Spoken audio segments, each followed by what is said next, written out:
संशोधित कार्यसूची में मत संख्या 11 में वर्णित बैंककारी विधियां संशोधन विधेयक 2024 में राज्यसभा द्वारा किए गए संशोधन पर विचार किया जाए।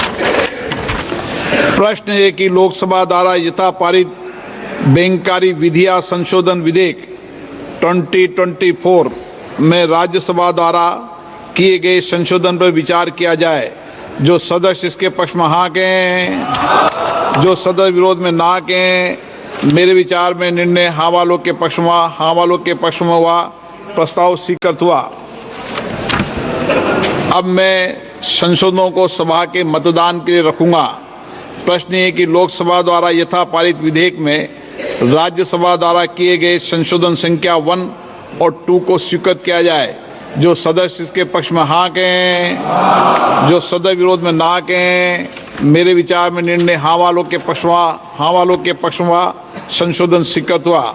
मंत्री जी अब प्रस्ताव करें कि लोकसभा द्वारा यथा पारित विधेयक में राज्यसभा द्वारा किए गए संशोधन से सभा सहमत है। महोदय, मैं प्रस्ताव करता हूं कि राज्यसभा द्वारा विधेयक में किए गए संशोधन पर सहमति दी जाए। प्रश्न ये है कि लोकसभा द्वारा यथा पारित विधेयक में राज्यसभा द्वारा किए गए संशोधन से सभा सहमत है। जो सदस्य इसके पक्ष में हाँ कहें, जो सदस्य विरोध में ना कहें। मेरे विचार में निर्णय हाँ वालों के पक्ष में हुआ, प्रस्ताव स्वीकृत हुआ। लोकसभा द्वारा यथा पारित बैंककारी विधियां संशोधन विधेयक 2024 में राज्यसभा द्वारा किए गए संशोधन सभा सहमत हुई। आइटम नंबर 12 और 13 को एक साथ सभा में लिया जा रहा है। वक्फ संशोधन विधेयक 2025 संयुक्त समिति द्वारा यथा प्रतिवेदित और मुसलमान वक्फ निरसन विधेयक 2024। माननीय मंत्री किरण रिजिजू जी।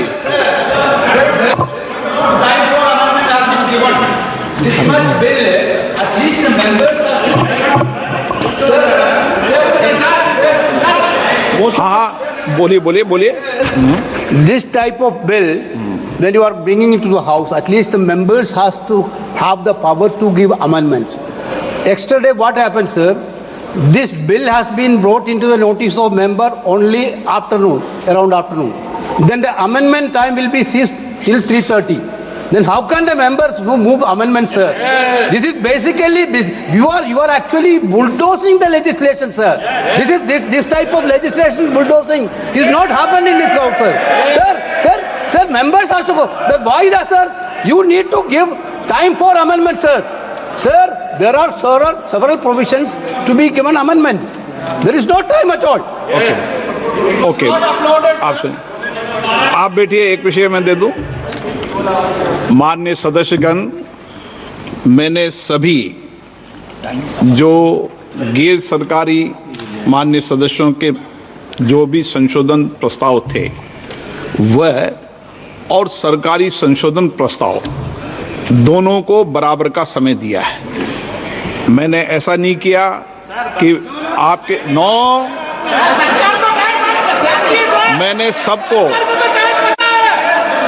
मैंने जितना भी समय गैर सरकारी संशोधन को दिया है उतना ही समय सरकारी संशोधनों को दिया है। मैंने दोनों में कोई अंतर नहीं किया गया है। मंत्री जी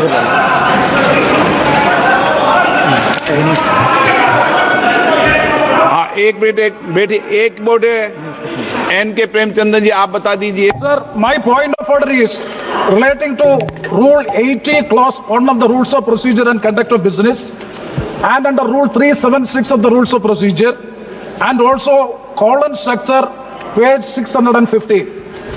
Sir, now this House is considering a bill, Waqf Amendment Bill 2024, as reported by the Joint Committee, Parliamentary Joint Committee. We are not discussing the original bill. It is as reported by the Joint Parliamentary Committee. My definite question to the Honorable Speaker, sir, is whether the Joint Parliamentary Committee has the right to incorporate new provisions in the bill. It is beyond the powers and ambit of the Joint Parliamentary Committee. They have incorporated so many new provisions. I have no objection in respect of those provisions. Even 2A also, it is appreciable. We don't have any objection. Sir, very serious technical matter. And kindly see, only even the House, Speaker sir, only even the House do not have the authority to make wait. You can reply after that. You can reply after. Sir, you can reply after me. Sir, even this Parliament, even this Lok Sabha, this August House, do not have the right to incorporate a new provision unless you suspend Rule 81.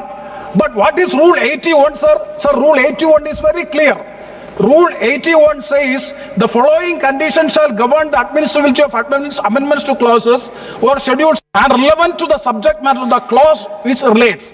Whether these so many provisions in the new drafted bill, extraneous provisions are also incorporated that will not come within the purview. That is why I am saying even this House do not have the right to make new provisions unless let me please, unless and until Rule 81 is suspended. I do agree, sir, I do agree with you.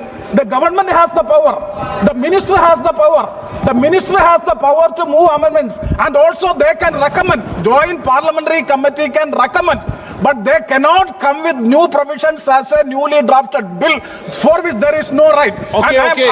Sir, I am quoting Kawalan sector, very important. मैंने पढ़ लिया, आपका मैं व्यवस्था दे रहा हूँ, पहले गृह मंत्री जी बताएंगे। हो गया वो, मैं व्यवस्था दूंगा, पहले गृह मंत्री जी बताएंगे, फिर व्यवस्था।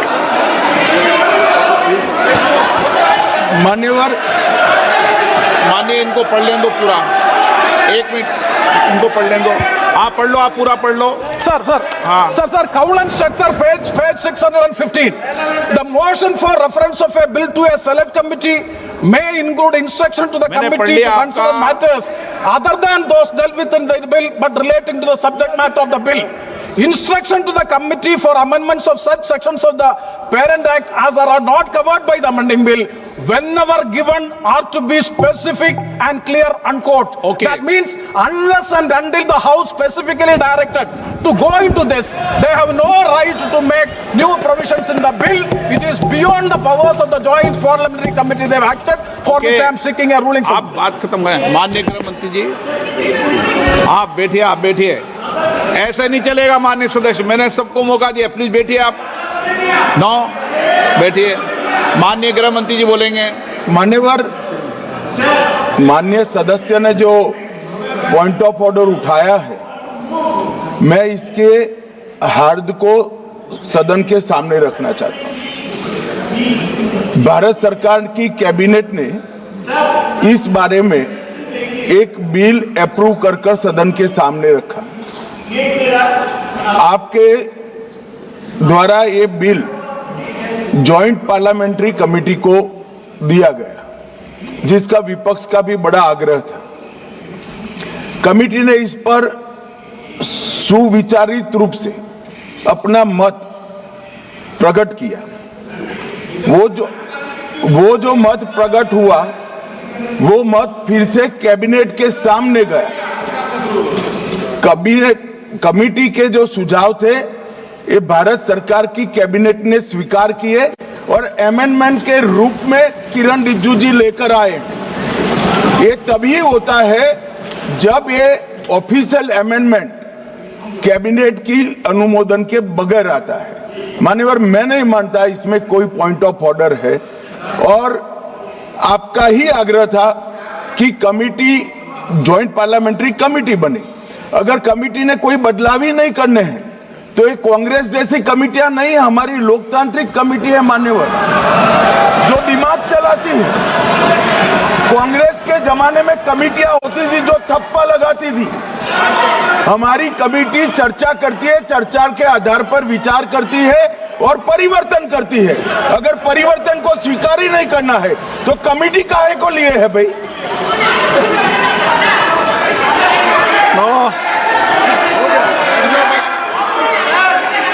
आप जब विधेयक पर चर्चा हो तो सबको मौका दूंगा। अभी 0 ओवर पर माननीय गृह, मैं इस पर अपनी व्यवस्था देता हूं।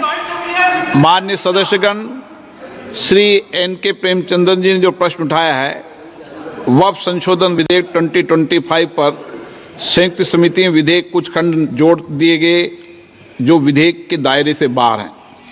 इस विषय पर मैं माननीय सदस्यों का ध्यान कौल और सकदर द्वारा रचित संसदीय पद्धति और प्रक्रिया की ओर आकर्षित करना चाहता हूं कि संयुक्त समिति की किसी भी विधेयक में संशोधन करने की शक्तियां बड़ी व्यापक और विस्तृत है।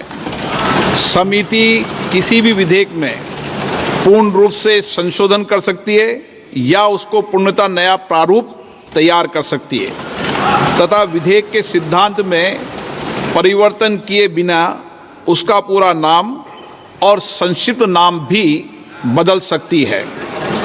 इस प्रकार समिति किसी विधेयक में नए उपबंध सम्मिलित कर सकती है तथा विधेयक की व्याप्ति की समिति कर सकती है। विगत में कई संयुक्त समितियों ने विधेयकों में ऐसे संशोधन किए हैं। श्री किरण रिजिजू जी।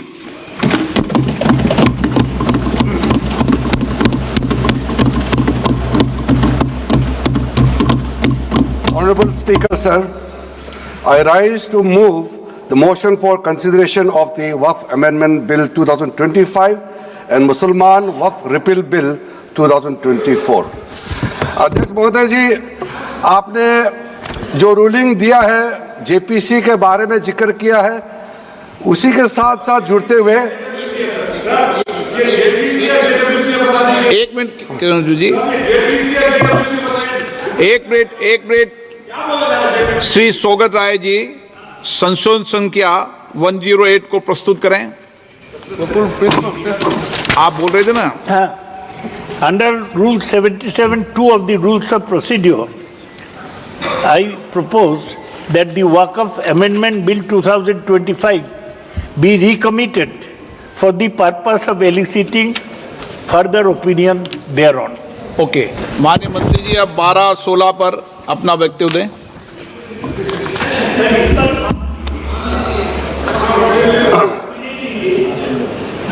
आपका जो जब मैं ओपनिंग करूंगा उसका भी जवाब आएगा और बाकी अमेंडमेंट तो आखिरी में आता ही है।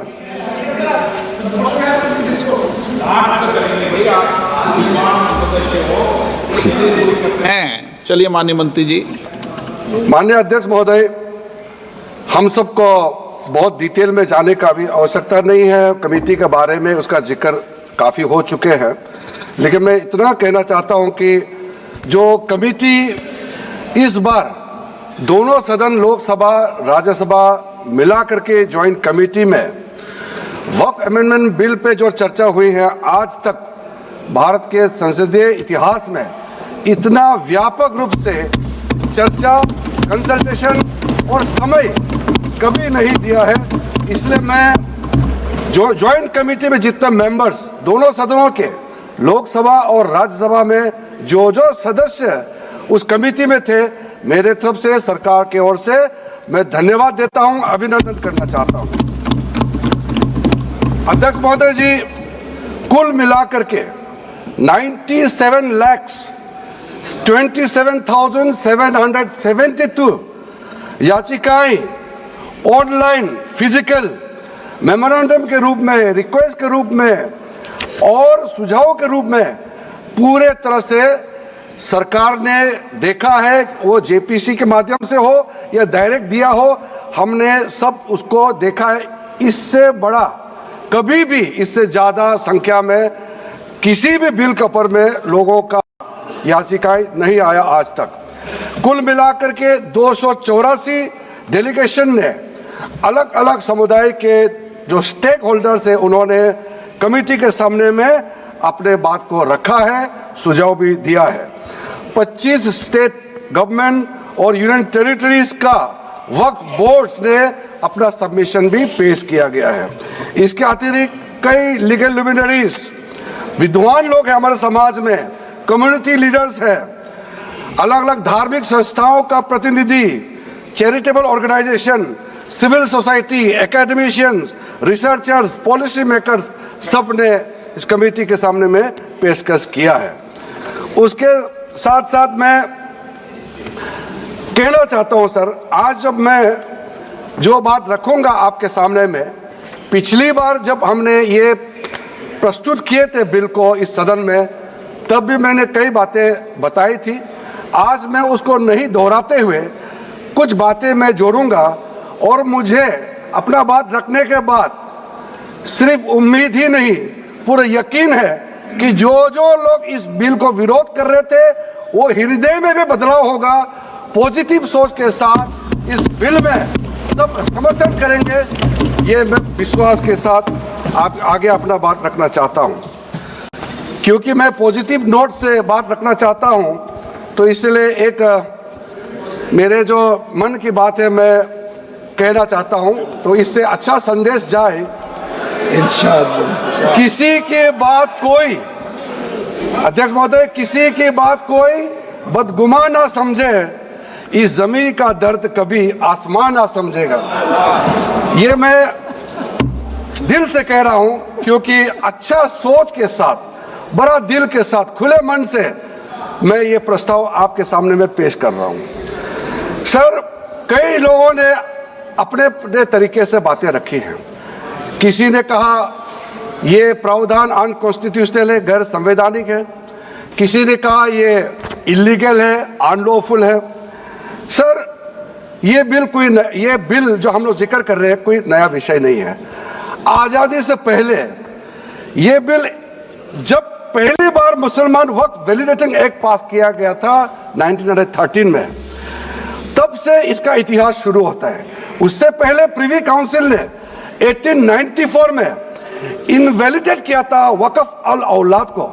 बाद में उसका प्रॉपर लीगल फॉर्म में 1913 के बाद फिर 1923 में द मुसलमान वक्फ एक्ट लाया गया था, जिसमें अकाउंटिंग और ट्रांसपेरेंसी के बारे में ये जोर उसको देते हुए ये एक्ट पास किया गया था। उसके बाद 1930 में द मुसलमान वक्फ वैलिडेटिंग एक्ट लाया गया है, जो रीइंफोर्स करता है legal validity of the family waqf. परिवार में जो वक्फ होता है उसको जोड़ देते हुए ये बिल लाया गया है।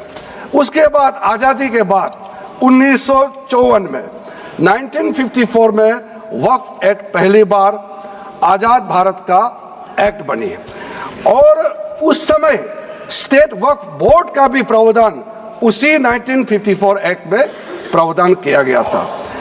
उस समय से लेकर के कई संशोधन के साथ में 1995 में व्यापक रूप से ये वक्फ एक्ट बनी है। तो उस समय किसी ने नहीं कहा कि ये एक्ट अनकॉन्स्टिट्यूशनल है, किसी ने नहीं कहा उस समय ये अनलॉफुल है। आज जब हम उसी बिल को सुधार के ला रहे हैं, तब आपको ये अनकॉन्स्टिट्यूशनल, अनलॉफुल का ये शब्द इस्तेमाल करने का आपको ये नौबत कैसे आया, ये सोच क्यों आया? अगर आप सच्चे दिल से सोचते और मन साफ होते तो आप तर्क पे जाते। इस संशोधन बिल में जो जो तर्क है आप उसमें बात कीजिए, आप उसको छोड़ के जो कोई लेना देना नहीं है बिल में, उसका बात आप लेकर के लोगों को गुमराह करने का, बरगलाने का काम जो किया है, उसको मैं शुरू में साफ करना चाहता हूं। अध्यक्ष महोदय जी, 1995 में ट्राइब्यूनल का पहला व्यवस्था किया गया है, ताकि वक्फ बोर्ड का कोई भी निर्णय किसी को अगर पसंद नहीं है या उसको चैलेंज करना चाहता है, तो वक्फ ट्राइब्यूनल वहां आप जा सकते हैं। उसका प्रावधान पहले बार हुए हैं, और उस समय यह भी फैसला हुआ कि 5 लाख से ज्यादा आमदनी किसी वक्फ प्रॉपर्टी में है, उसके लिए सरकार एग्जीक्यूटिव ऑफिसर्स अपॉइंट किया जाएगा। ये भी 1995 में शुरुआत की है। अध्यक्ष महोदय जी, ये आज एक ट्रिगर पॉइंट क्यों हुआ है? ये अमेंडमेंट बिल लाने का आवश्यकता सबसे ज्यादा शुरुआत कहां से हुई? मैं संक्षेप में बताना चाहता हूं। 2013 में, 2014 में हम सब चुनाव में गए, और चुनाव में जाने से पहले 2013 में कुछ कदम ऐसे उठाए गए हैं जो आप सुन करके, आप सदस्य के रूप में भी और इस देश का नागरिक होने के कारण आपके दिमाग में यह बात जरूर सवाल उठेगा कि ऐसा कदम क्यों उठाया गया है।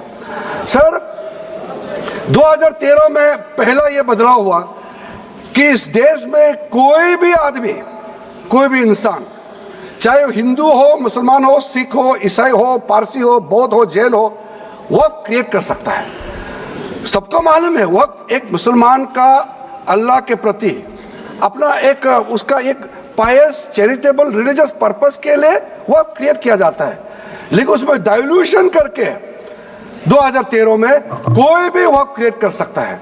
ये प्रावधान सबसे पहले उस समय की यूपीए सरकार ने किया है।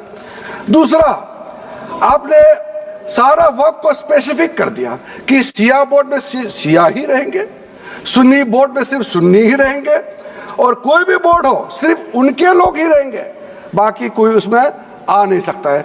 ऐसा आपने प्रावधान किया। तीसरा, 2008 सर, आप शांति से सुनने के बाद आप जो भी पूछेंगे हमारा रिप्लाई तो आएंगे ही सर। डिबेट का आखिरी में है, मेरा फिर से रिप्लाई होगा। तो अभी मैं जब शुरुआत में कुछ दृष्टिकोण रख रहा हूं, इसमें कोई हस्तक्षेप ना करे, ध्यान से सुनिए, ताकि हमारा डिबेट का स्तर भी ऊंचा रहे और तर्क। और किरण रिजिजू को आप सुन रहे थे जहां वो बिल पेश कर रहे थे। साथ ही अब आपको बता दें कि इस पर चर्चा करने के लिए हमारे साथ खास मेहमान जुड़ चुके हैं। एआईएमआईएम के जिला अध्यक्ष जहीरुद्दीन शेख जी हमारे साथ जुड़ चुके हैं। बहुत बहुत स्वागत है सर आपका। किस तरह से आप इस बिल को देख रहे हैं? पहले तो उन्होंने इतिहास कहा और बड़े ही शायराना अंदाज में उन्होंने ये भी कहा कि जमीन का दर्द आसमान नहीं समझता है। वो पेश कर रहे हैं इस बिल को, मध्य प्रदेश की महिलाएं उसका समर्थन कर रही हैं। आप किस तरह से देख रहे हैं इस बिल को? कटियारे जी, सबसे पहले शेर के साथ कि अच्छी भली फजा में खुराफात मत करो, एक दूसरे पे तंज की बरसात मत करो जी। ये जो वक्फ बिल अमेंडमेंट पेश हो रहा है, इससे कोई खास लाभ और हानि नहीं होना है जी। सिर्फ देश के नागरिकों का समय व्यर्थ किया जा रहा है। और ऑलरेडी वक्फ एक्ट के अंदर तमाम प्रावधान पहले से हैं जी। मात्र ये हिंदू मुस्लिम का तड़का लगाने के लिए इन्होंने जो वक्फ संशोधन के अंदर लाया है कि 2 हिंदुओं को शरीक किया जाएगा बोर्ड के अंदर, और राजस्व न्यायालयों को भी इसकी सुनवाई का अधिकार दे दिया जाएगा जी। तो मुसलमानों की मेन विरोध का कारण सिर्फ यही है कि अगर ये पारदर्शिता की बात कर रहे हैं जी, तो भारत में अन्य धर्मों के लोग भी हैं, उनके भी अपने मंदिर हैं, उनके भी अपने ट्रस्ट हैं, उसके अंदर भी फिर अन्य धर्मों के लोगों का इंटरफेयर करवा ले जी। इससे पारदर्शिता आ जाएगी। और अगर ये ऐसा नहीं कर रहे हैं तो फिर ये मुसलमानों को कहीं ना कहीं डैमेज या अच्छी नजर से नहीं देख रहे हैं जी। वो तो कह रहे हैं सर कि विपक्ष जो है उसकी तस्वीर साफ हो जाएगी कि धर्मनिरपेक्ष बात कौन करता है। अगर आप कह रहे हैं कि कोई ना तो बड़ा हानि होगा ना लाभ होगा, तो विरोध किस बात का? तो हम यही तो बता रहे हैं, भारतीय जनता सर सुन तो लीजिए जी, सुन लीजिए। भारतीय जनता पार्टी पिछले 10 सालों से अपने आप को मुस्लिम हितैषी बताने पे तुली है जी। तो भारत के मुसलमान सिर्फ भारतीय जनता पार्टी से ये अपेक्षा कर रहे हैं कि जो सच्चर कमेटी की रिपोर्ट है वो सच्चर कमेटी लागू कर देना जी। तो सत्ता पक्ष के अभी हवा निकल जाएगी, दूध का दूध पानी का पानी हो जाएगा। क्या विपक्ष पे आरोप लगा रहा सत्ता पक्ष? ऐसा क्यों नहीं कर देते आप? असली में भारतीय जनता पार्टी के बाद देश को उन्नति की तरफ ले जाने के कोई मुद्दे नहीं बचे हैं। जितने जो देश के साधन थे इन्होंने गिरवी रख दिया है, किराए से दे दिया है, बेच दिया है। अब करे तो क्या करे? देश की जनता को हिंदू मुसलमान में लड़वाए, एक दूसरे के प्रति नफरत पैदा करे, इसके अतिरिक्त और कुछ भी नहीं है। नहीं, अगर आप बोल रहे हैं कि इंटरफेरेंस हो रहा है, समय के साथ तो बदलाव अच्छा है ना सर। अगर बदलाव कर भी रहे हैं तो कुछ लोगों को उसमें इंटरफेरेंस, महिलाओं की इंटरफेरेंस, और मध्य प्रदेश में देखिए ना एक तस्वीर भी बड़ी खूबसूरत सी सामने आई है जहां मुस्लिम महिलाएं इसका समर्थन भी कर रही हैं। फिर विरोध किस बात का? हाँ, गौरी का जयचंद ने भी समर्थन किया था और अंग्रेजों का मीर सादिक और मीर जाफर ने भी समर्थन किया था ऐसे लोगों को आप अच्छी नजर से देखेंगे क्या? ऐसे लोग तो हर दौर में रहे हैं जी, हर दौर में रहे हैं, लेकिन इनको कभी आइडियल नहीं माना गया। और भारतीय जनता पार्टी के 50 मामलों का खुलासा हो चुका है कि उन्होंने अपने प्रोग्राम को सक्सेस करने के लिए हिंदू महिलाओं को बुर्के पहनाए हैं। ये कई बार एक्सपोज हो चुके हैं। तो ऐसी महिलाओं की अगर ये पिक्चर्स बता रहे, विजुअल सामने आ रहे हैं, तो कम से कम उन महिलाओं को बुलाकर ये पूछ लिया जाए कि वक्फ क्या होता है, वक्फ किसके लिए होता है, ये अमेंडमेंट में क्या हो रहा है। अभी दूध का दूध पानी का पानी हो जाएगा। भारतीय जनता पार्टी तो अपने सर सिंपल सी चीज है ना सर, सिंपल सी चीज है ना, जब तक कोई संपत्ति दान में ना मिले तब तक वक्फ बोर्ड उस पर दावा नहीं कर सकता। इसमें गलत क्या है? अरे भाई, हम भी तो यही चाह रहे हैं ना। और मतलब इसके अलावा भी कुछ होता है क्या वक्फ में? जी, तो फिर विरोध किस बात का, नाराजगी किस बात की सर? आपने ही अपने शुरुआती शब्दों में, अपने शुरुआती बयान में आपने यही कहा। आपने ही कहा ना कि ना तो कोई बड़ा नफा नुकसान होगा इस बिल से, सिर्फ राजनीति के लिए कर रहे हैं, तो क्यों विरोध करना? राजनीति रोटी क्यों सेकनी? विपक्ष भी क्यों राजनीति रोटी सेकने चल दिया फिर? अरे तो हम तो कह रहे हैं कि आप राम मंदिर बोर्ड के अंदर भी 2-3 मुस्लिमों को ले लीजिए, तिरुपति मंदिर के अंदर भी ले लीजिए ना मुस्लिमों को। तिरुपति मंदिर में क्या काम नहीं कर रहे थे मुस्लिम समाज के लोग? ये तो सामने आया ना, सामने आया ना। एक्ट तो बना लीजिए ना। देखिए, पूरा फसाद खड़ा हुआ, उसके बाद अब एक्शन हो रहा है, बदलाव हो रहा है। उससे पहले भी कई ऐसे मंदिर है जहाँ पर मुस्लिम समाज के लोग वहां पर काम करते हैं। काम करने का अलग चीज है, बोर्ड हर त्योहारों पर तो ये सामने आता है, मुस्लिम समाज के लोग ये बना रहे हैं, मूर्तियां बना रहे हैं, उसमें क्या गलत है सर? मैडम मत गुमराह कीजिए मैडम, बोर्ड में लाइए ना, एक्ट बनवाइए ना, बिल लाइए ना। बिल्कुल, तो पूरा भारत का इतिहास है कि हिंदू मुसलमान एक दूसरे के वहां जाके काम करते हैं। यही तो भारत की खूबसूरती है। लेकिन आप बोर्ड में लाइए ना, एक्ट में लाइए ना, मत गुमराह कीजिए ना। ठीक है सर, आप बने रहिए। एक बार फिर से हम सुनवा देते हैं मंत्री किरण रिजिजू जी क्या कह रहे हैं।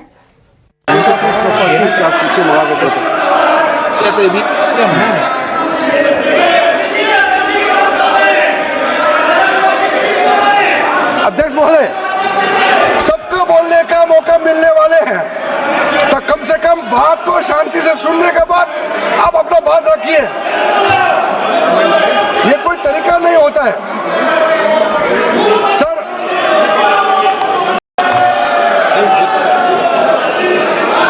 अध्यक्ष महोदय, ये जो उन्होंने गुमराह करने का कोशिश किया गया है, ये मैं कुछ केसेस आपको बताना चाहता हूं सर।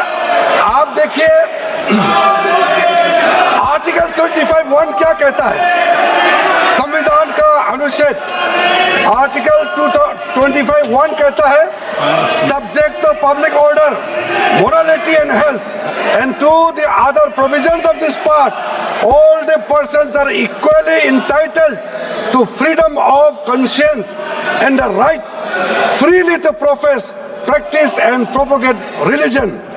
सर, गवर्नमेंट किसी भी धार्मिक व्यवस्था को, किसी भी रिलीजियस इंस्टीट्यूशन, कोई धार्मिक काम में हस्तक्षेप करने नहीं जा रहा है, ना ही वक्फ बोर्ड किसी धार्मिक स्थल का व्यवस्था में कोई भी तरीके से हाथ डालने का प्रावधान है, बिल्कुल नहीं है सर।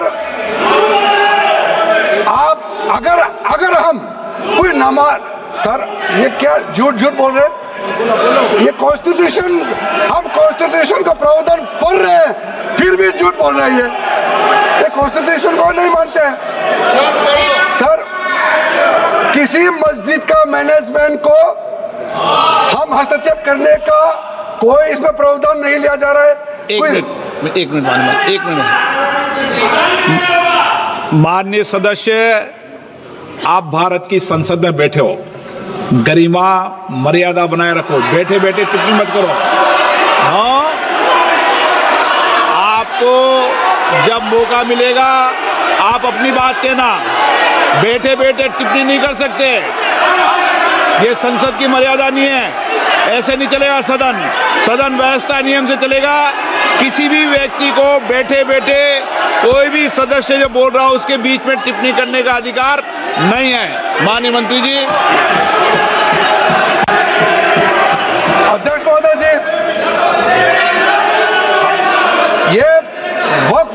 का जो प्रावधान किसी मस्जिद, किसी मंदिर, किसी धार्मिक स्थल का व्यवस्था का कोई लेना देना नहीं है। ये सिंपली एक प्रॉपर्टी का मैनेजमेंट का विषय है। ये कोई मुसलमान अपना ज़कात देता है, फितरा देता है, उसको हम पूछने वाला कौन होते हैं? ये आपका धार्मिक भावना से जुड़े हुए चीज है, उसमें सरकार का कोई लेना देना नहीं है। लेकिन ये वक्फ प्रॉपर्टी का मामला है, लेकिन वक्फ प्रॉपर्टी का मैनेजमेंट करता है, मुतवालिज करता है। ये आपको इतना बेसिक ये फर्क जो है अगर समझ में नहीं आते या जानबूझ करके आप नहीं समझना चाहते हैं तो मेरे पास इसका कोई इलाज नहीं है। अध्यक्ष महोदय जी, ये आपके माध्यम से मैं फिर से कहना चाहता हूं कि ये सर क्या ये और हमारे मेहमान जहीरुद्दीन शेख जी लगातार हमारे साथ बने हुए हैं। एक बार फिर उनका रुख करेंगे और जानने की कोशिश करेंगे और उनसे ये जानने की कोशिश करेंगे। सर, आप सुन रहे हैं किरण रिजिजू जी कह रहे हैं कि इंटरफेरेंस की हमारी कोई भी इंटेंशन नहीं है, केवल ये प्रॉपर्टी का मुद्दा है। आप इसे मंदिर मस्जिद की ओर लेकर ना जाइए, ये प्रॉपर्टी का विवाद है। कटारिया जी, आपके पारिवारिक मामलों में, आपकी संपत्ति के मामलों में आप पड़ोसी का दखल बर्दाश्त करेगी क्या? मैं किरण रिजिजू को अभी सुना, मैंने किरण रिजिजू बराबर बता रहे हैं कि कोई धार्मिक उसके अंदर हस्तक्षेप नहीं किया रहा, संशोधन नहीं किया रहा। हम भी कह रहे हैं कि नहीं, ऐसा नहीं कर रहे हैं। लेकिन मैं ये कह रहा हूँ कि आप जो दो हिंदुओं को इसमें इन्वॉल्व कर रहे हैं जी, आप सभी जगह पारदर्शिता की बात करिए ना, पूरे देश में लागू कर दीजिए ना, हर धार्मिक स्थल पे लागू कर दीजिए ना, वक्फ बोर्ड में ही क्यों जी। और भारतीय जनता पार्टी जो मुसलमानों को अपने जैसी बना रही है, तो मध्य प्रदेश में 15 साल में मैं पूछना चाहता हूँ कि इन्होंने कितने अतिक्रमणकारियों को खदेड़ा है? सर, ये तो चैरिटेबल प्रॉपर्टी है ना, ये तो चैरिटेबल प्रॉपर्टी है जनता के उत्थान के लिए। ये जी, इसको क्यों भूलते हो कि इसका अपना एक्ट है, इसको राज्य सरकार स्वयं चलाती है, राज्य सरकार ही इसकी निगरानी करती है, राज्य सरकार के ही इसके अंदर लोग होते हैं, सब शासकीय सेवक होते हैं, मजिस्ट्रेट होते हैं। इस प्रॉपर्टी का गजट नोटिफिकेशन होता है, इसके सर्वे आरआईओ, पटवारियों, तहसीलदारों, कलेक्टर के माध्यम से होता है। उसके बाद ये सब की चीजें क्यों आ रही है? सभी तो लीगल है, इलीगल कुछ भी नहीं है जी। देखिए आप हटवाइए ना जी, पूछिए सर। आप मुसलमानों के निजी मामलात में गैरों का दखल हटवाइए, ये हमारा विरोध है। और अगर आप इसको यहाँ रखना चाहते हैं जी, तो फिर आप सभी जगह कर दीजिए, क्योंकि अब भी भारतीय नागरिक, सभी भारतीय नागरिकों के अधिकार समान है। सर, सिर्फ 2 सदस्यों की बात है, मंदिर मस्जिद की बात नहीं है। वो संसद में भी इस बात को क्लियर कर रहे हैं। चैरिटेबल प्रॉपर्टी है, उसको लेकर अगर सरकार निगरानी भी रखेगी, या फिर 2 सदस्य उसमें शामिल हो रहे हैं, मुस्लिम महिलाएं भी उसमें शामिल की जा रही हैं, इसको आप इस तरह कैसे दे सकते हैं? राजनीति मोड़ तो विपक्ष दे रहा है इस पूरे मामले को। कह रहे हैं कि पूरे जितने भी देश के वक्फ बोर्ड है, उसको शासन ही चला रहा है, शासन के ही लोग हैं जी। हिंदुओं की आवश्यकता है क्या? आप जो बोर्ड को संचालित कर रहे क्यों है? आपत्ति क्यों है? देखिए, आप खुद मेजॉरिटी अगर आप लोगों की, अगर 2 सदस्य वहां पर पहुंच रहे हैं, फिर खामी किस चीज की? अगर हम ये अधिकार दूसरे धर्मों के बोर्डों के अंदर या मंदिर ट्रस्टों के अंदर मांग रहे, तो इसको आप उसको क्यों नहीं स्वीकार करते? वहां भी करवा दीजिए ना। ठीक है सर, फिलहाल समय की कमी है। आपका बहुत बहुत शुक्रिया हमारे साथ जुड़ने के लिए, और दर्शकों को सीधा लिए चलेंगे संसद की ओर, जहां पर किरण रिजिजू क्या कुछ कह रहे हैं इस बिल से जुड़ा, वो सुनवा देते हैं। नहीं मिलता है, इसलिए लोग इंटेलिजेंट है, हमारे देश के लोग समझदार है, इसलिए वोट बैंक का राजनीति के बिना हम अच्छे सोच के साथ में आज इस सदन में फिर से आए हैं। कुछ एनोमलीज है इस बिल में, तो इसको बदलना जरूरी था। मैंने एक पहले भी इसका जिक्र किया था कि आपने कहा कोई भी हिंदुस्तानी, कोई भी भारतीय वक्फ क्रिएट कर सकता है। वो 95 में ऐसा नहीं था, आपने 13 में बदलाव किया, उसको हमने फिर से 1995 का प्रावधान को फिर से रिवाइव करते हुए ये हमने जोड़ा है कि वक्फ वही क्रिएट कर सकता है जो मिनिमम 5 साल इस्लाम को प्रैक्टिस करता है। बहुत साफ साफ शब्दों में प्रावधान रखा है। सर, जो वक्फ बोर्ड बने हैं हम उसको बहुत ही सेकुलर इंक्लूसिव बनाना चाहते हैं। आपका पुराना प्रावधान को हटा करके अब हमने कहा है कि वक्फ बोर्ड में शिया भी रहेंगे, सुन्नी भी रहेंगे, बोहरास भी रहेंगे, आगा खानिस भी रहेंगे, मुसलमानों में जो बैकवर्ड है, पिछड़े लोग हैं वो भी रहेंगे, और साथ साथ में महिला भी रहेंगे और एक्सपर्ट नॉन मुस्लिम भी रहने का प्रावधान रखा गया है। सब स्वागत करना चाहिए, इसको किसी को आपत्ति होने का कोई जरूरत नहीं है। उसके बाद सर मैं थोड़ा सा इसको विस्तार करके बताना चाहता हूँ। मेरा ही खुद का एग्जाम्पल मैं देता हूँ। मान लो मैं मुस्लिम नहीं हूँ लेकिन मैं माइनॉरिटी अफेयर्स मिनिस्टर हूँ, तो मैं सेंट्रल वक्फ काउंसिल का चेयरमैन होता है। तो मेरे होने के बावजूद उसके बाद टोटल 4 नॉन मुस्लिम हो सकता है वक्फ काउंसिल में मेंबर, और उसमें मैक्सिमम 4 नॉन मुस्लिम के साथ साथ में 2 महिला कंपलसरी है। 2 महिला होना ही चाहिए सर। उसके बाद सर स्टेट अभी आप पूरा वक्फ बोर्ड देख लीजिए, महिला कहाँ है? महिला को भी रखा ही नहीं है, वो सिर्फ बातें करते हैं। सर 22 सर मैं स्पेसिफिक बताना चाहता हूँ। सेंट्रल वक्फ काउंसिल में टोटल 22 मेंबर्स में 4 नॉन मुस्लिम से ज्यादा मेंबर नहीं हो सकते हैं। एक्स ऑफिशियो के पद को मिला करके 3 मेंबर ऑफ पार्लियामेंट होगा। मेंबर ऑफ पार्लियामेंट तो किसी धर्म